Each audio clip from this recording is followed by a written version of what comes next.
குமரி மாவட்டம் அஞ்சு கிராமம் அருகே நடத்தையில் சந்தேகம் ஏற்பட்டதால் மனைவியை கொடூரமாக கொன்ற கணவன் கைது செய்யப்பட்டுள்ளார். இதுகுறித்து கூடுதல் விவரங்களுடன் இணைகிறார் செய்தியாளர் பிரின்ஸ். வணக்கம் பிரின்ஸ், விவரங்களை சொல்லுங்க. வணக்கம் ஆனந்தி. கன்னியாகுமரி மாவட்டம் அஞ்சு கிராமம் பால்குளம் பகுதியில் குடிசை மாற்று வாரிய குடியிருப்பில் வசித்து வருபவர் மாரிமுத்து. இவரது மனைவி மரிய சந்தியா. இவர்களுக்கு 2 குழந்தைகள் உள்ளனர். மரிய சந்தியா தூத்துக்குடி பகுதியில் உள்ள மீன் நிறுவனம் ஒன்றில் வேலை பார்த்து வந்தார். இருவருக்கும் இடையே குடும்ப தகராறு இருந்து வந்தது. இந்த நிலையில் நேற்றைய தினம் மரிய சந்தியாவை கணவர் மாரிமுத்து செல்போனில் அழைத்து அஞ்சு கிராமம் 4 வழி சாலைக்கு வருமாறு கூறியுள்ளார்.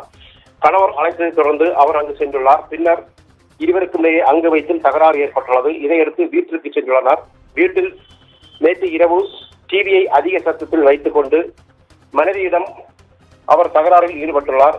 தகராறு முக்கியதை தொடர்ந்து திடீரென அவர் அரிவாளால் மாரிமுத்து மனைவியை சரமாரியாக வெட்டி கொலை செய்துள்ளார். உடல்களை துண்டு துண்டாக வெட்டிய மாரிமுத்து அதை பையில் வைத்துக் கொண்டு வெளியே கொண்டு செல்ல முயன்றுள்ளார்.